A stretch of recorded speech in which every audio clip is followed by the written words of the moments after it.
Good afternoon. Welcome to the American Enterprise Institute. My name is Klon. I'm a senior fellow here. AI is a public policy think tank dedicated to defending human dignity, expanding human potential, and building a freer and safer world. And our topic today, the national security capabilities and responsibilities of the global technology industry, is a core concern regarding these values of human dignity, potential, and security. And that is precisely why I am so pleased to have our guest, Senator James Patterson. James is a friend, a scholar, and has been serving in the Australian Senate since 2016. He is currently the Shadow Minister for Cybersecurity, which has got to be one of the coolest titles I've ever heard, and was previously the chair of the Parliamentary Joint Committee on Intelligence and Security. Senator Patterson has also been a brave and unapologetic advocate in highlighting the growing aggression of the Chinese Communist Party and of the necessary implications of this aggression for his fellow citizens and ours. James, we're fortunate to have you. You're very welcome here. We look forward to your comments.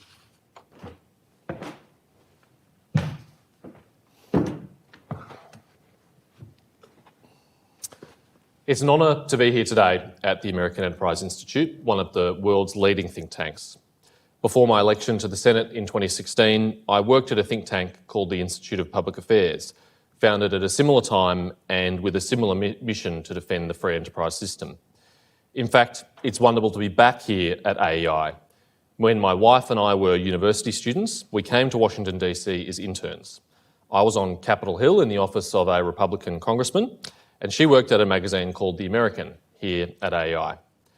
I'm particularly pleased to be speaking here today on the topic of winning the tech race in an age of strategic competition, a new compact with big tech, because my thinking on these issues has been strongly influenced by the work of people like Klon, a scholar who is rightly respected for his insight into these profoundly important issues. I'm speaking today in the context of a dramatically deteriorating strategic environment. Even if we were not witness to the largest ground war in Europe since World War II in Ukraine, we have just in the last month seen the most aggressive attempted intimidation of the people of Taiwan by the Chinese Communist Party since the end of China's civil war in 1949. The Chinese government is engaged in the fastest military build-up since World War II, and they have shown a willingness to use it in the face of even the most modest provocations, like a delegation of politicians visiting Taiwan. The CIA Director Bill Burns has said that China is the most important geopolitical threat that we face in the 21st century. Although there was a time when we did not see it that way, today most Australians would agree with that assessment. We have been on the receiving end of a sustained campaign of espionage, foreign interference and cyber attacks from China, which is assessed by our intelligence and security agencies to be the most intense in our history, even greater than at the height of the Cold War. And showing their willingness to deploy all elements of state power in the pursuit of their strategic objectives, they have also initiated a campaign of economic coercion, seeking to leverage their status as our largest trading partner to dictate to us our domestic public policy settings. The CCP's extraordinary expectations of compliance from a much smaller power like Australia was laid bare in their now infamous 14 demands. It was a shopping list of grievances which included silencing our free press, independent think tanks and our democratic parliament from criticising their human rights record, to our decision to safeguard our digital sovereignty by banning Huawei from our 5G rollout, and our temerity of passing laws to combat foreign interference in our democracy. While I'm proud to say that Australia has so far successfully stood our ground against these grey zone attacks, China will become even more assertive as it grows more confident in the years ahead, a prediction well documented by Rush Doshi in his compelling book, The Long Game. History can be a straitjacket. Today's geopolitical contest is not exactly the same as those in the past. We must be careful not to simply copy and paste insights from previous eras of great power rivalry onto this one. But history can also be illustrative and illuminating, and we can draw lessons from today from the most recent struggle between two superpowers, the Cold War. An important question posed by the AEI's own senior fellow Hal Brands in his recent book, The Twilight Struggle, is what do you do when your best competitive advantage begins to wane and perhaps even becomes unusable. That was one of the many perilous scenarios that Washington wrestled with in its long-term rivalry with the Soviet Union. The technological revolution that gave the US economic and military superiority was being challenged as that communist regime engaged in an ambitious effort to neutralise the free world's competitive advantage, particularly in the then emerging domains like nuclear weapons and space. We should have this question at the forefront of our minds today as we navigate the great power rivalry of the 21st century, because once again the world is on the precipice of great power conflict. In my view, nothing less is at stake than whether or not our children and grandchildren inherit from us the free world which we inherited from previous generations. The main arena for competition in today's great power rivalry is advanced technology, just as it was in the Cold War. Whether or not the United States and its allies prevail in this contest to first and most successfully develop critical and emerging technologies will be as decisive today as it was in the Cold War. This time, instead of space or nuclear weapons, it's quantum computing, artificial intelligence, and other digital technologies which could either give either power a decisive advantage over the other. It is imperative that America's global leadership in critical technologies is maintained and in some areas regained, and that liberal democracies demonstrate a functional model of high-tech democratic governance that fosters competition and innovation. It's vital that we learn the lessons of how we collectively prevailed in previous tech races. Despite the Soviet Union's significant achievements in nuclear technology and space during the Cold War, the full range of America's technological ingenuity ultimately gave it the upper hand over the Soviet Union beyond just military applications. America's uniquely powerful model for creating and sharing wealth under a free market system enabled it to outcompete the Russian economy, which just could not keep up. Human ingenuity, creativity, and entrepreneurship ultimately always flourish most strongly in free societies. In the Cold War, it was our competitive markets, rule of law, private property rights, and free trade which fueled our growth and ensured that liberal democracies prevailed against the inefficient, corrupt, and inflexible centrally planned economies of the Soviet Union. Despite the clear geopolitical gains America's technological supremacy has secured for all liberal democracies, this advantage is fragile and it is not guaranteed into the future. China has emerged as a full-spectrum competitor, with Xi Jinping declaring the battle for global technological superiority will be fierce. This battle is more than underway, and from where we stand today, the outcome of that US-China great tech rivalry is far from clear. Leading experts have identified the foundational technological battlegrounds that are likely to define the 21st century: artificial intelligence, semiconductors, quantum information science and technology, biotechnology, 5G, and green tech. Today I'll focus on just three of these: AI, quantum, and green tech. As the authors from the Belfer Center at Harvard argue in the Great Tech Rivalry, China versus the US, in each category, China is well and truly in the race. In areas where it hasn't already gained a competitive advantage, it could soon be the global leader on current trajectories. In artificial intelligence, an area that Russian President Vladimir Putin has said will determine the ruler of the world, America's lead is waning.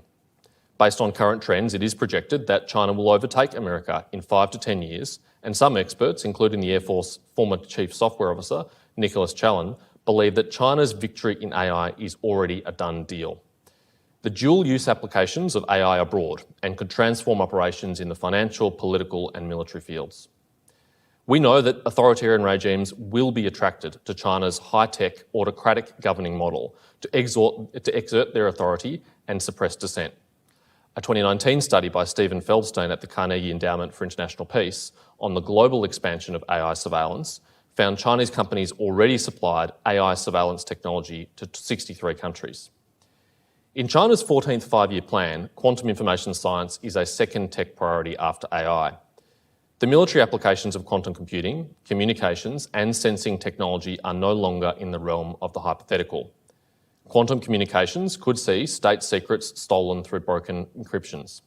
Particularly sobering is the Chinese government's practice of harvest now and decrypt later, a policy which sees them hoover up classified and sensitive materials which are currently protected by encryption, but whose secrets will likely be revealed if and when they crack quantum decryption technology in the future. Louisiana State University physics professor Jonathan Dowling, who is also a visiting faculty member at the University of Science and Technology of China in Shanghai, predicted China's communications would go black, meaning the US and others would no longer be able to listen in just a few years. Quantum sensing could nullify stealth aircraft and radar jamming, and quantum computing could calculate highly complex equations and simulations in seconds. Energy security is national security, and China is now the world's leading manufacturer, user and exporter of low emissions technology, despite America's role as the primary inventor of green tech over the past 2 decades.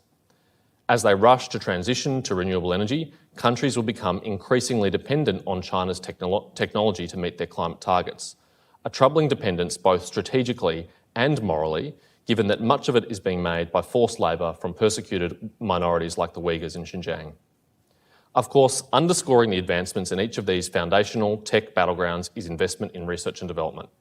While America currently spends more on basic research, China's expenditure is on an aggressively competitive trajectory and is targeted at converting scientific developments into commercial and military applications under Xi Jinping's civilian-military fusion philosophy. China already spends $70 billion more annually on commercialising scientific developments than America. China will overtake the US in R&D expenditure within the decade on current trajectories, according to the OECD. These trends mean that America could lose its global leadership position on critical technologies by the end of this decade. This will bear significant consequences, not just for America, but for the freedom, prosperity and security of the world. A successful strategy to arrest these trends will require many elements, including ensuring defence technology sharing partnerships like AUKUS live up to their full potential beyond nuclear submarines, deepening tech cooperation through strategic partnerships like the Quad, and making sure that the world-leading innovations from our higher education sectors are captured by us and not by our potential adversaries.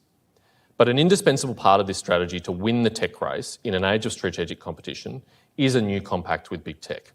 Nothing less than the survival of liberal democracies and the free enterprise system depends on it. To win the great power rivalry of the 21st century, Western governments need a new cooperative relationship with the tech industry to harness their unique ability to develop next-generation technological innovation. Only then can we ensure that liberal democracies stay ahead of authoritarian regimes in the tech race. Because whether we like it or not, big tech companies are geopolitical actors, and Western governments cannot outspend and out-innovate our rivals without them. Western companies at the centre of the technological revolution, Google's parent company Alphabet, Amazon, Apple, Facebook, Intel and Microsoft, accounted for 70% of the US's total commercial R&D expenditure in 2019, spending a combined $140 billion compared to the Pentagon's $109 billion investment. To use the words of my friend Klon Kitchen, pushing the frontiers of science and pioneering game-changing technologies is expensive. And these companies are able to invest at these extraordinary levels because they are profitable. And as Klon has argued, with the Defence Departments both here in the US and elsewhere in the Alliance network, rightly focused on acquiring more conventional and immediate military technologies, we simply can't devote enough taxpayer dollars to developing the decisive military technologies of tomorrow. With China's R&D expenditure already reaching 90% of the US spending today, Western governments must partner with the tech industry to combine their spending power to develop critical and emerging technologies earlier and more successfully than our authoritarian rivals. Xi Jinping is right to recognise that these technologies are inherently dual use. They will have profound economic as well as military applications. While big tech's investment in these technologies is driven primarily by commercial motives, that doesn't mean their progress cannot be harnessed for strategic objectives. Big tech can spend big on R&D because they are the beneficiaries of the free enterprise system, which allows them to secure a strong return on their investment in their intellectual property. Unlike authoritarian systems, we offer them a stable regulatory environment, strong private property rights, and a dynamic and competitive market which rewards innovation and risk-taking. But not everyone in our democracies is comfortable with this. They worry about the power of big tech and are calling for increasingly onerous regulations to rein them in or even break them up. They are right to be concerned. Too often, big tech companies fail to live by the values of the societies from which they are drawn and where they have flourished.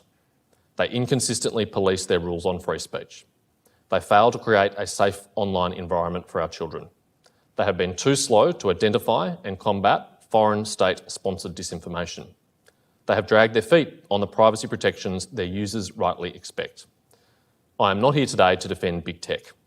This is not a defence of the conduct of social media companies in particular, which in recent times has often been revealed to be egregious. Nor is this a rallying cry against any and all regulation of them, which can and still should be done prudently. If there is ever a disagreement over what constitutes the national interest between the tech industry and our legislators, those who are democratically elected must always prevail. But the regulation that we enact must be judicious, proportional to the problems we face, consistent with our values as market-based liberal democracies, and cognizant of the bigger strategic picture. This is an appeal for a hard-headed realism in ordering our priorities as legislators, and a recognition that trying to solve some problems with big tech risks exacerbating much more existential challenges that we face. I'm asking my parliamentary colleagues to lift their eyes from the much more day-to-day and conventional domestic challenges posed by big tech to the horizon to contemplate the systemic risks we all face if they fail. As liberal democracies look to establish a functional governing model for high tech, which should form the basis of a new compact, we must take great care that in doing so, we do not inadvertently weaken the West's competitive advantage in critical and emerging technology. Western governments should avoid punishing big tech with regulatory measures that would undermine the ability of the tech industry to innovate, research, and develop the next generation of technologies. Legislators must carefully consider any potential unintended consequences of laws that might hobble tech firms originating from liberal democracies while providing a leg up to autocratic high-tech companies. In forging a new compact with big tech, Western governments should guarantee a secure regulatory environment that not only enables but empowers Western tech firms to innovate, be profitable, and to outperform the competition from authoritarian tech. But this is not to give big tech a free pass, as some critics might fear. As the former CIA officer and ex-Facebook employee, Yael Eisenstadt, correctly warned, these companies want all the benefits of monopolising the world's communications with none of the responsibility of getting swept up in geopolitics and having to choose sides. Instead, to win the great power contest of the 21st century, a new compact with big tech must ensure the opposite is true by compelling the industry to choose a side in the geopolitical contest, ours. In return for a regulatory environment that enables innovation and profitability, big tech needs to be unambiguous about where they stand in the strategic competition. Big tech should not forget that all we are asking of them is that they choose to aid the cause of the societies from which they are drawn, where they have been allowed to prosper and where their future lies. They will never flourish in a world dominated by authoritarian states. In effect, big tech companies need to be responsible geopolitical actors that will use and develop their innovations to help defeat autocratic threats to global stability. We only need to look at the ability of tech firms to disrupt the balance of power in a kinetic geopolitical crisis, as we are seeing in Russia's invasion of Ukraine, for a very persuasive case study.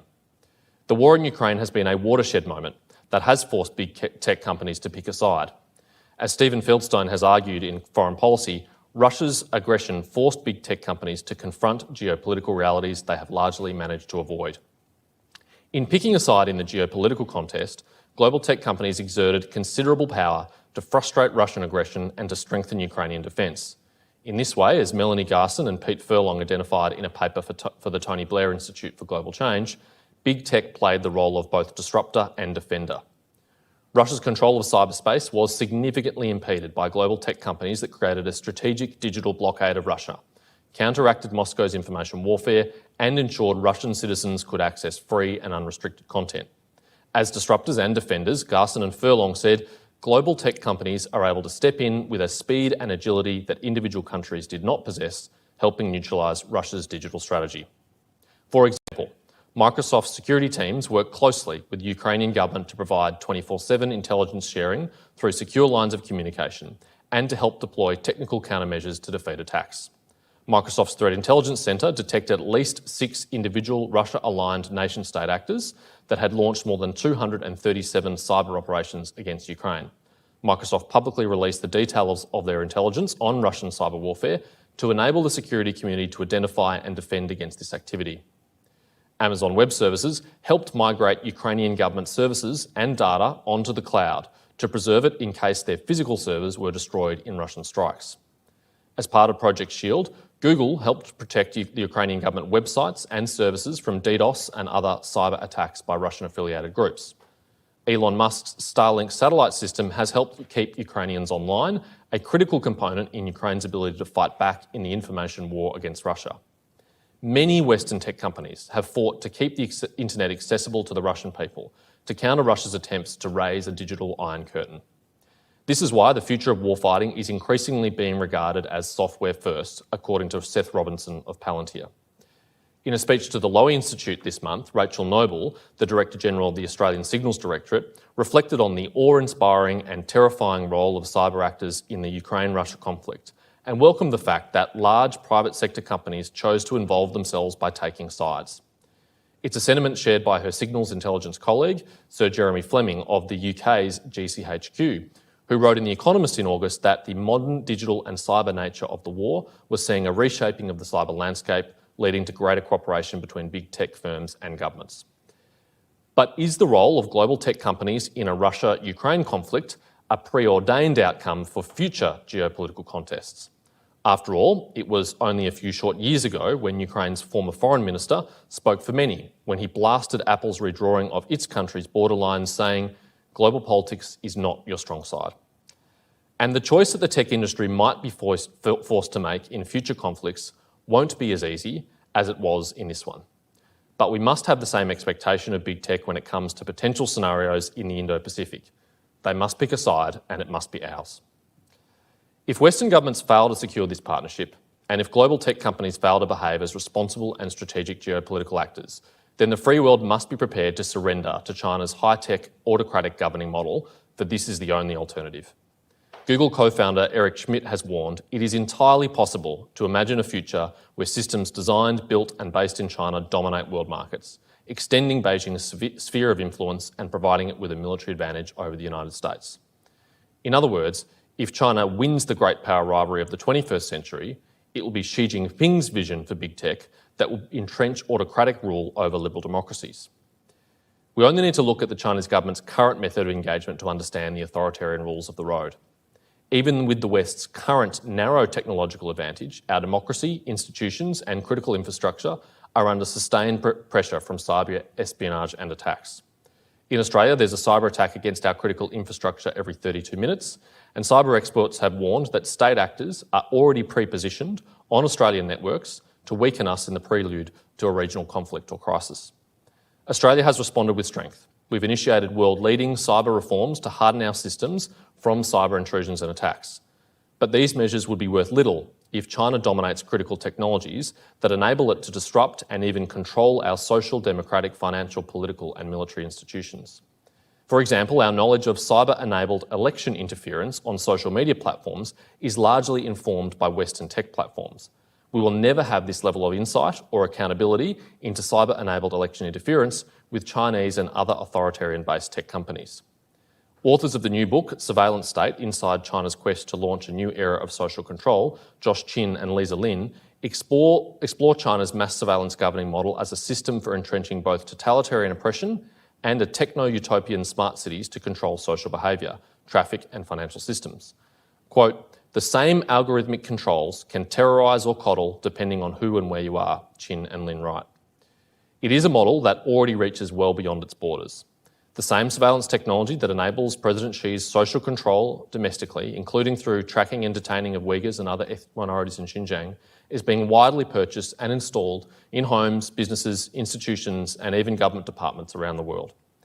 And swing states, who side comfortably neither with liberal democracies nor authoritarian powers, will be attracted to the best and cheapest technology.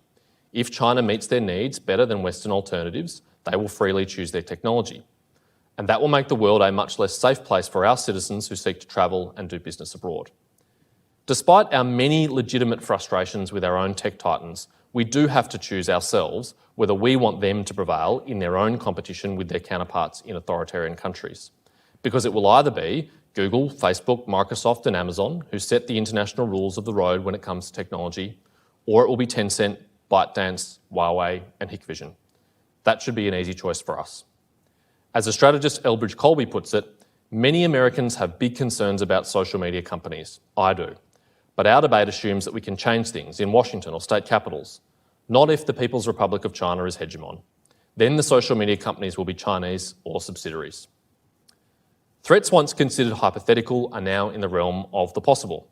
Like Cold War strategists, we need to make strategic decisions now to stop the waning of our technological competitive advantage.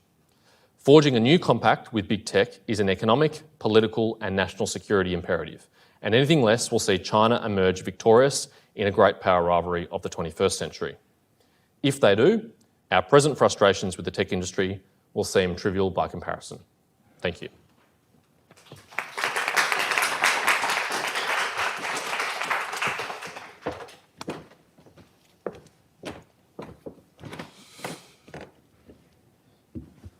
Thank you.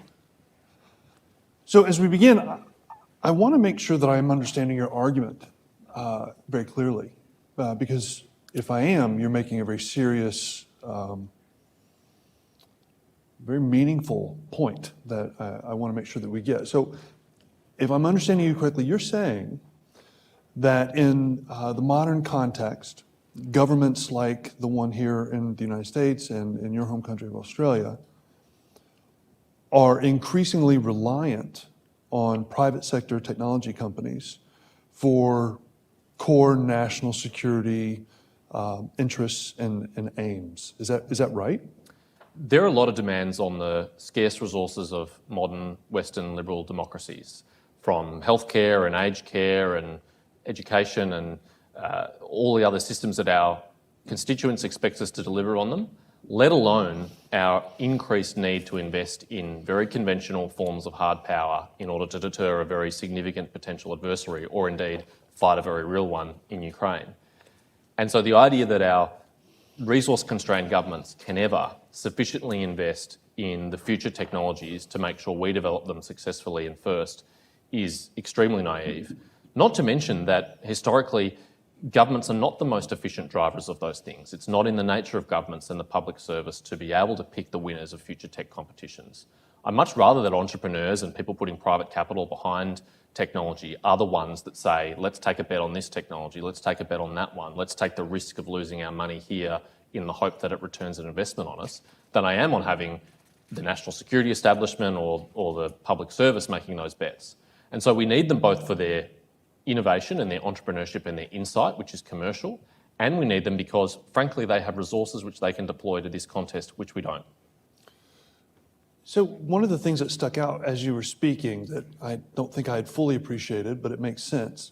So when I engage these issues, it's obviously from the perspective of the United States, and I'm advocating on behalf of our citizens and thinking about our national security. But one of the points that you made very clearly is that you and your fellow countrymen have a sense that the decisions that the United States makes about technology and its technology companies has a direct impact on your own ability to secure your citizens and your interests. Every jurisdiction matters. Australia matters, Japan matters, South Korea matters, the European Union matters, the UK matters, but nowhere in the world is more important when it comes to technology regulation than the United States. Because the vast majority of the tech industry in the Western world is headquartered here, and because America is a leader in these sorts of regulations. If you adopt them, other countries will follow. And if you do, frankly, self-harming things that damage that industry, then even the most permissive and friendly regulatory environment in Australia is not going to compensate for that. So my appeal to my American peers in the Senate and the House is to understand that you're not just legislating for America, you're legislating for the free world. And the decisions you make will have profound implications for the national security of 25 million Australians at the bottom of the South Pacific, as well as the rest of the world. So one of the complicating issues in how the United States approaches kind of big tech is some of the things that you mentioned in terms of some of the excesses of big tech or the arrogance of big tech, and a growing perception that at least aspects of the technology industry, things like social media, are kind of a net negative on us society-wise. How do you suggest we, and then how are Australians navigating that tension between, frankly, a growing divide domestically between the perceived interests of the population and the technology industry, and this growing national security role? Well, however frustrated Americans may feel about the big tech industry, I can assure you our frustration in Australia is even greater, because if you feel like they are unaccountable to you as American citizens and to the Congress, imagine how we feel. You know, when we have a public hearing into the role of technology companies, Mark Zuckerberg doesn't come and testify, someone much more junior comes. And if we try to get their attention and get them to respond to our concerns and our needs, it's even more difficult than it is for the United States to. So I empathise with that. It's a shared frustration, it's a shared concern. And I wish, frankly, that the tech industry made it easier for people like you and me who have these views to make these arguments, because I will have a lot of colleagues who are sceptical about this. And I understand the political dynamics driving this. In politics, you'll never go out of business beating up on big tech. It's a very reliable, safe thing to do. But the public, the polling recently prospect for and they asked their respondents to rate big tech companies individually about their favourability. And you find that companies located and headquartered in Western rule of law democracies like the United States, companies like Google and Microsoft, actually have quite good reputations, actually are quite respected by the public, actually quite valued for the services they provide. Social media companies come a little bit further down, and right at the bottom of the list are companies like Tencent and ByteDance and their applications like TikTok and WeChat. The public does understand the difference between authoritarian tech and Western tech. They're frustrated and they wish Western tech behaved differently, but they do understand the difference. And so ultimately, I think we are being faced to make a very serious choice, and I think it is a straightforward choice, but there are political obstacles to doing it. Well, and speaking of choices, you say not only do governments and legislators have to make these choices, but the companies themselves. Correct. Right. So you're articulating a world in which they live and have to deal, and are putting to them a choice of, are you on the side of the angels or the devils? Is essentially the way, you didn't say it that way, I'm saying that way. One, how do you understand the hesitancy to make that choice up until this point? And then two, what happens if they don't? What if they don't want to make that choice? My hope is that they make that choice for a whole range of reasons. I hope they make that choice as patriotic Americans or Australians or Europeans or wherever they're from, to side with their own system of government against a very significant authoritarian rival. But I also hope they make that choice out of self-interest, because I fundamentally don't believe that a China-dominated world is a world in which these innovations are going to be permitted, that these profit-taking is going to be permitted. I mean, look at the experience of Jack Ma. He thought he was running a private company in China. He thought he was untouchable. He learned the hard way that he wasn't. Jack Ma, the CEO of Alibaba. Yeah, and that could be the reality for all tech leaders in a China-dominated world. And so I think it is an existential challenge for them too. I do understand the commercial imperatives they face. I understand for many businesses, not just in the tech industry, what a compelling market the Chinese market is. I mean, I come from a country where easily our largest trading partner is China, and industries in Australia like resources and agriculture, particularly heavily dependent on China. And it has been a journey for us over the last 5 years to contemplate the difficult challenges that we face. And I'm pleased that our business community is coming with us. It's a challenging journey for them, but they see the reality too. And I think they ultimately don't want to live in a world dominated by the Chinese Communist Party because of all that entails for them and for their grandchildren. So you and I come out of similar political perspectives that emphasize and celebrate the free market, the global free market. I think in your speech you mentioned that the system of the global free market has led to kind of more prosperity for more people than perhaps at any other time in the history of the world. A lot of the critique that your argument that you're making will often receive is like, well, hold on, aren't you arguing for some type of mercantilism or kind of industrial policy? Are you choosing winners and losers? Are you beginning to advocate that the Australian and the American governments interfere in the global free market in ways that will be, highly destructive to the underlying economic prosperity that you say is essential for thriving going forward? It's a really good question and a fair question, and this is uncomfortable territory for someone like me. In an Australian political context, I'm a classical liberal. Americans would understand that to be a libertarian, basically. I very passionately believe in free markets and small government and low taxes and low regulation. And I'm advocating this course of action in only as far as it is necessary to avoid a much more existential crisis. Yes, I think there has to be a closer relationship between our governments and the tech sector, not one where we are sitting over their shoulders and directing them on the investments that they should make. I don't have a view about what the best pathway is to developing artificial intelligence, and I don't have a view about what is more important between quantum computing or artificial intelligence or semiconductors or 5G. I'd much rather people who are putting their own capital at risk make those decisions. But I want it to be in the context of a shared understanding that this is for a purpose, and it is not purely a commercial purpose, it is a strategic purpose. And if we have that shared understanding, I think it will be successful. So, okay, let's kind of pull out to the 50,000-foot view on some of the underlying presuppositions to all this. I mean, you obviously feel a sense of urgency. I would share that urgency. You particularly in the context of China, you made the point that you felt like nothing less than the future of our children and grandchildren is at stake. Is that hyperbole?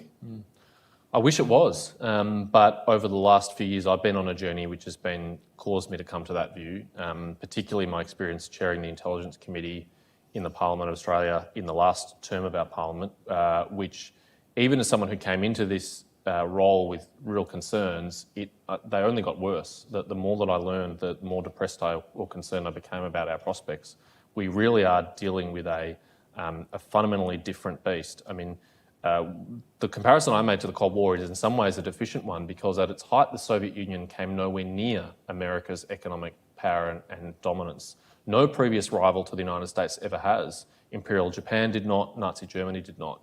The relative economic parity that China enjoys today, and we can have a debate about whether that's going to continue or not, is an unprecedented challenge. We are entering into a kind of bipolar moment. And so, when all you have to do is listen to the words of the Chinese Communist Party, to take very seriously what they say, and to watch that their actions are now matching their words. I don't think they're acquiring all this military capability at the fastest rate since World War II for the fun of it. I think they're doing it because they have the intent to use it. And I think that is very bad for small states like Australia, for liberal democracies in a region like we live in the Indo-Pacific, but it's bad for America too.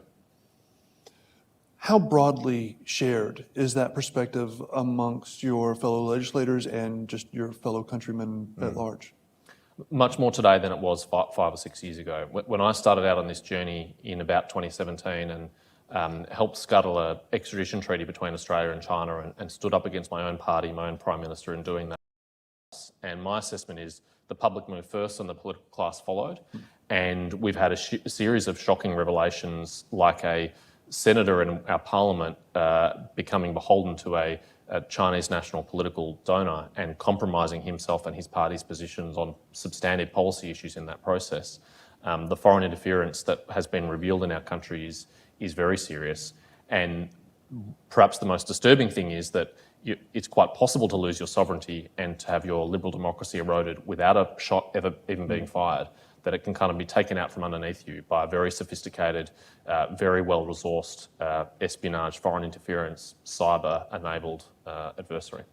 Well, and those adjectives that you're talking about in terms of the adversary, in terms of highly resourced, very credible, very capable, a lot of that is bound up in China's formal doctrine of kind of military-civil fusion, this idea that they deliberately blend both their government and their industry to where the industry acts as a type of extension of the state. Yep.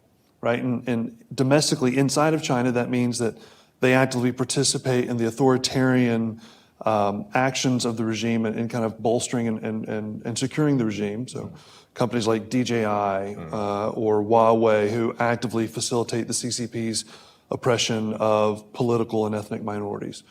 But then when those same companies operate overseas, they participate extensively in espionage. Yep. How do democracies like ours successfully, one, speak about, and two, confront that very persistent and increasingly effective strategy that China's employing? We're having great difficulty grappling with it because we don't recognise in it ourselves. You know, our societies, business people run their businesses for their profit and for the services they provide to their communities, for their employees. They don't think of themselves as strategic actors. They don't have a national security hat on. Our higher education sector thinks that it's just pursuing knowledge for knowledge's sake, and they don't think about the geopolitical implications of that. And that's a wonderful thing about our society. I don't really want to live in a national security state or a militarised society where everyone feels that they have to think that way. I want them to pursue their own objectives in their own interests. But an example which really illustrates the danger of this, of not appreciating that China does operate that way and is using those tactics against us, is that we naively fall into traps. There's a university in Australia that has a research, not one, but two research cooperation agreements with COMAC. COMAC is the Chinese state-owned equivalent of Boeing or Airbus. And Xi Jinping has publicly said this company sits at the heart of his civil-military fusion philosophy. And our university in Australia has a research cooperation arrangement with them that is helping them develop next-generation flight capabilities. And there's no doubt that COMAC is state-controlled. It was sanctioned by the Trump administration and its parent company was sanctioned by the Biden administration. The US government believe it's secretly controlled by the PLA. It has provided military technology from its civilian arm. And we have a university in Australia who's actively facilitating that, unknowingly facilitating that. And so that's a real danger, and we can't allow our ingenuity and our know-how to be taken advantage of by a potential adversary. Now, in the United States, we have something called CFIUS, the Committee on Foreign Investment of the United States, that is specifically tasked with reviewing foreign investments into the United States for any national security concerns.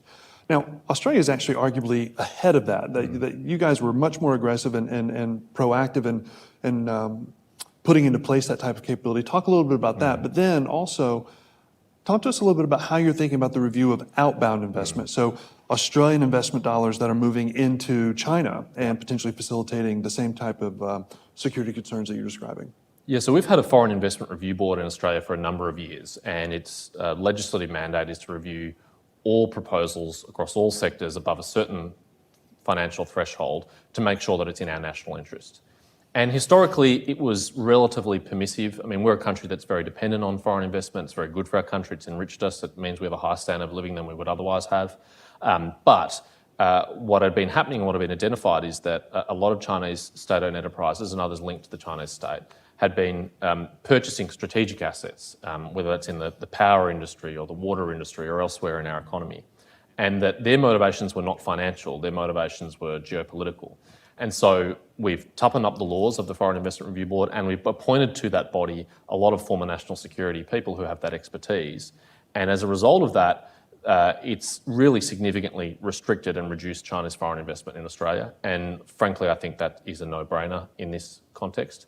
On the outbound investment, we're not as a big global investor as the United States is, but our superannuation industry, our pension funds are increasingly large and really outgrowing the Australian economy and need to invest more abroad. And I am concerned that they'll put themselves at great risk if they start investing in authoritarian regimes. And so we do have to think about what sort of outbound advice or guidance or maybe even controls are necessary. We did pass a very important piece of legislation a couple of years ago called the Foreign Relations Bill, which gives the Foreign Minister the power to cancel or vary an agreement entered into by a subnational entity like a state government or a local government or a university with foreign partners. Because we did have an instance where a state government in my home state of Victoria signed up to the Belt and Road Agreement. Australia does not sign up to the Belt and Road Agreement. We've never participated in it, but a state government of Victoria, in its wisdom, without the benefit of national security advice, thought that it should. And so we had to pass laws that gave the federal government the power to cancel and vary that. And I think that's a good template. So as I ask one more question, we'll then turn to audience Q&A in just a moment. But you made one other point that I think is interesting, and that is this idea that our nations need to be investing in conventional military capabilities right now, because I think the unstated assumption there is that because a conflict with China or someone else is real within the next decade. And so conventional military capabilities are essential, while at the same time, our long-term strategic national security interests require investments in these kind of emerging technologies that will eventually shape and win battlefields, but that it will be very hard, if not impossible, to meaningfully do both at the same time. Yep. And that somehow is an argument for the relationship with government and tech industry. Explain that just a little bit more. Yes, I mean, I've been very influenced by the testimony of Admiral Davidson on the danger of the next 5 years in relation to Taiwan. And I also just bought Hal Brand's and Michael Beckley's new book about how, in fact, in some ways it's a peaking or declining China we have more to worry about, and that when they make that realisation, if they make that realisation, it could move up the timeline on these kind of contingencies. So I think we have an urgent task, and I think collectively, this is true of the United States, of Europe, of Australia, it's true of all Western democracies. We have underinvested in our conventional military capability in recent decades. We thought that the end of the Cold War was the end of conflict, and we took our peace dividend and we cut military spending, and it has left us with much less capable militaries than we need for the adversary that we face. And although we are catching up and although we're starting to make those investments, some of them are going to take time to return. And we've just seen in Ukraine, how quickly the global stocks of missiles can be expended and how long it is going to take to replace that with all the supply chain challenges we have with semiconductors and lots of other things. That we just have this massively urgent task to acquire as much hard power capability, in Australia's case as a small democracy, asymmetric capability, urgently, that while we're still making investments and we're still making bets at the government level on that longer term tech challenge, we just don't have the money to spare and really the bandwidth to focus on it. And so it's just critical that the business community, which can have a bit of a longer time horizon on these things and can make some investments on a longer time horizon than governments can, because they don't have that immediate imperative to confront, is a really important partner. And I want to make sure we get that relationship right. Happy to take a question from the audience if anyone has one. Sure.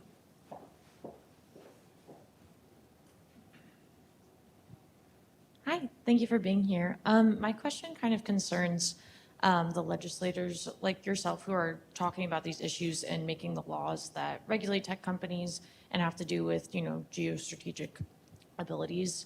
I think a lot of us have probably seen like the viral moments of legislators who don't exactly know what the technology is, but they're the one making laws about it. Yeah. Could both of you either talk to your experience or your experience talking with congresspeople about how you try to educate them on what the technology is and how you try to educate your colleagues on what they should be doing?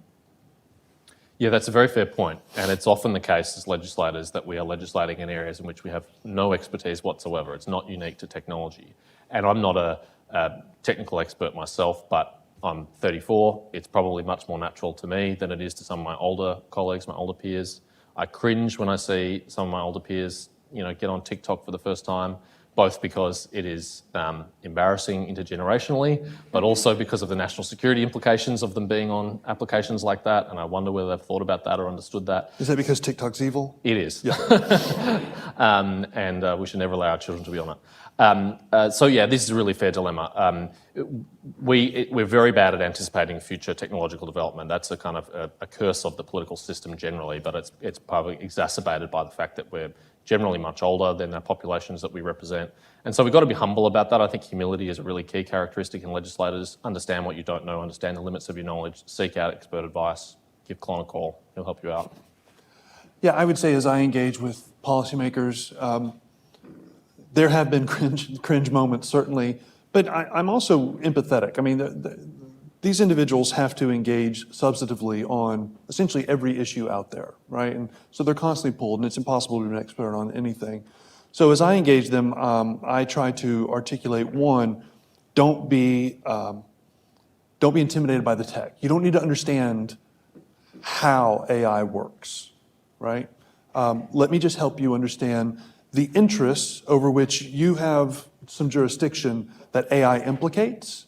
Let me kind of explain it to you and sufficiently to where you understand those implications, but just to manage my own expectations in terms of, they're not nerds like me on this. It's my job to be the nerd. But they have access to any nerd they want. And if they want to get smart on something and they want to have a conversation, all they have to do is pick up a phone. A legislator can get just about any expert they want. They'll come by and have that conversation with them. So it's a matter of a learning curve. This will happen gradually as kind of new generations of lawmakers come in. But it is one of those things where you do want to encourage policymakers, despite all the caveats I just gave, that the option of just kind of ignoring this and hoping it goes away and hoping the nerds nerd harder is not sufficient. We're now in the realm not just of like weird technology that's causing everything to get messy. We're now talking about existential challenges to the national security and to the global order. And so engagement is required. Back here.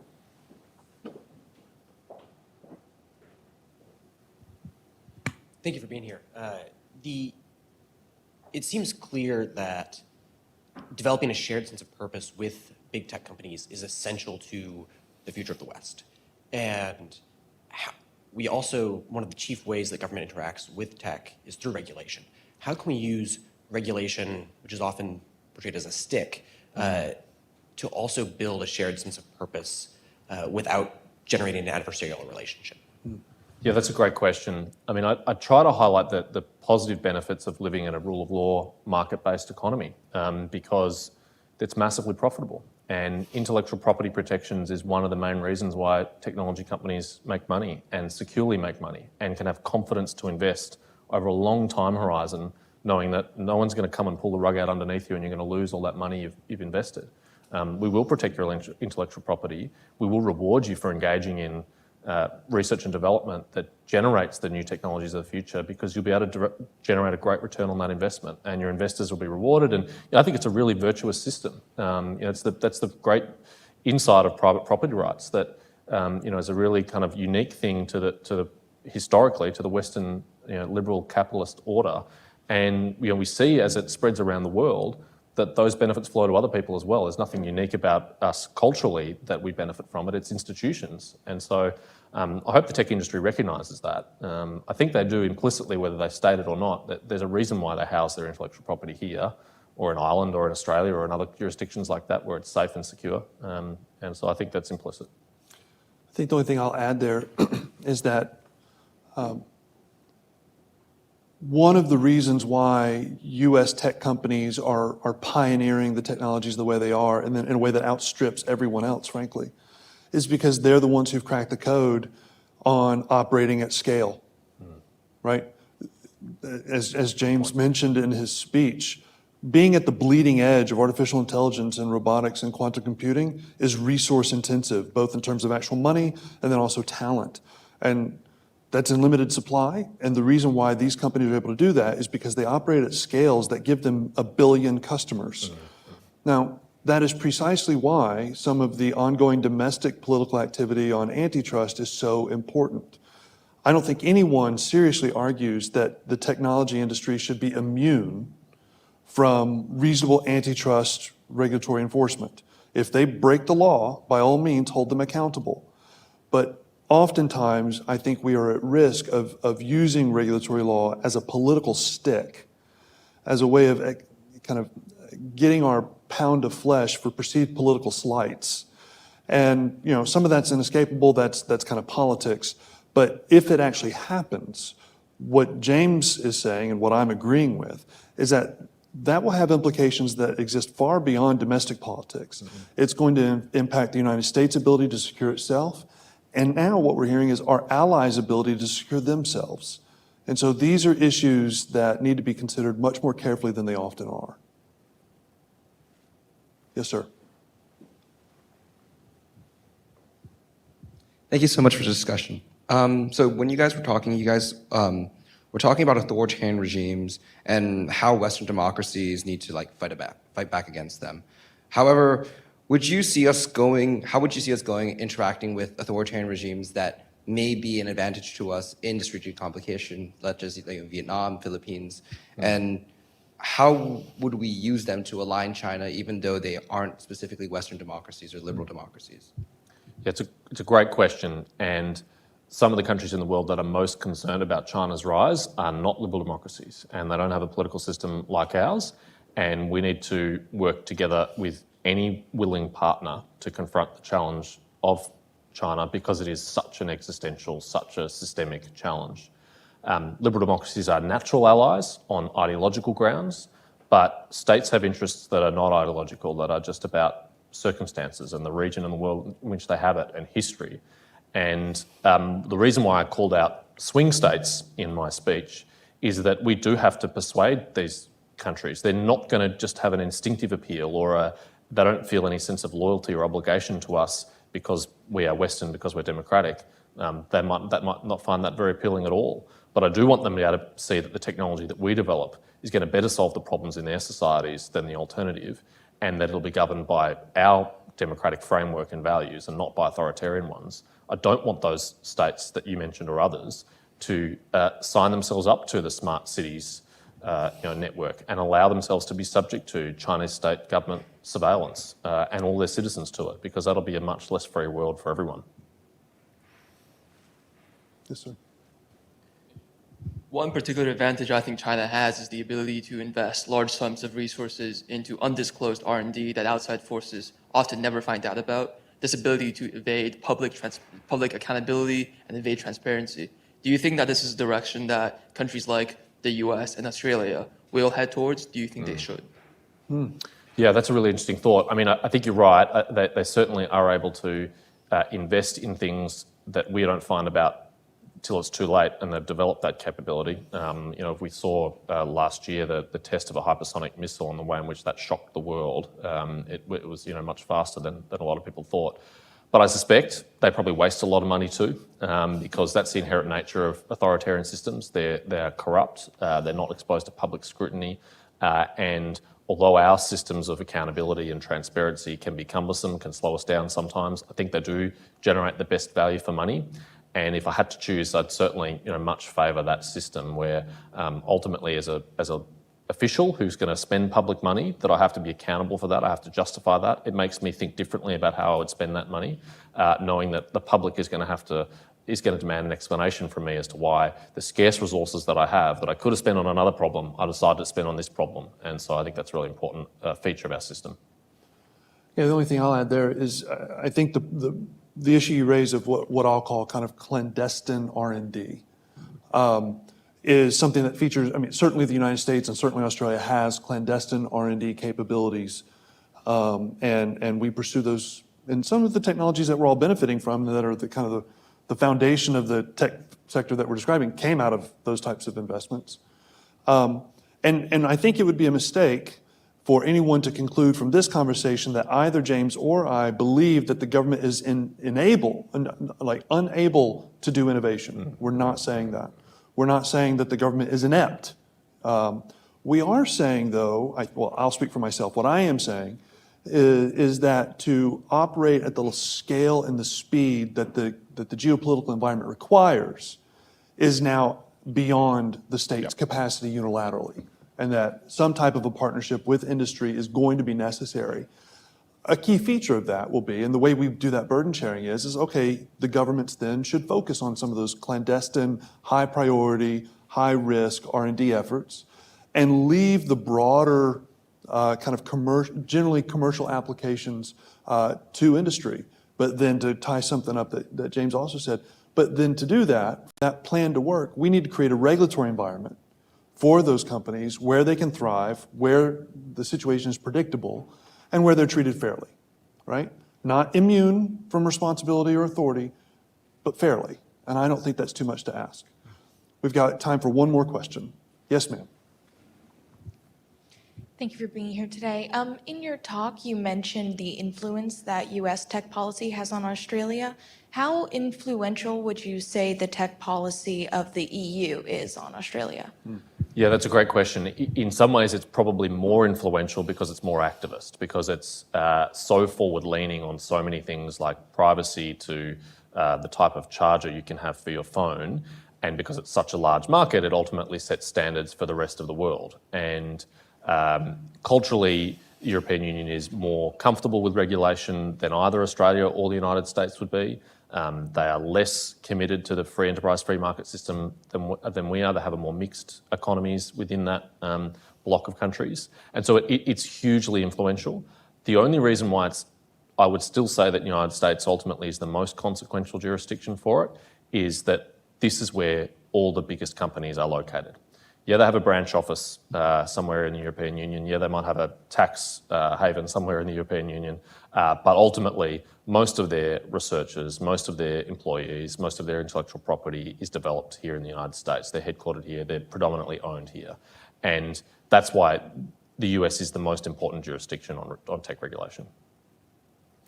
Well, James, that's the end of our time, but I want to thank you again for taking time to come to AAI. I think your observations are dead on. I think they're deeply insightful, and I hope that policymakers both in the United States and Australia listen to you. Thanks for coming. Thank you for having me. Great to be here.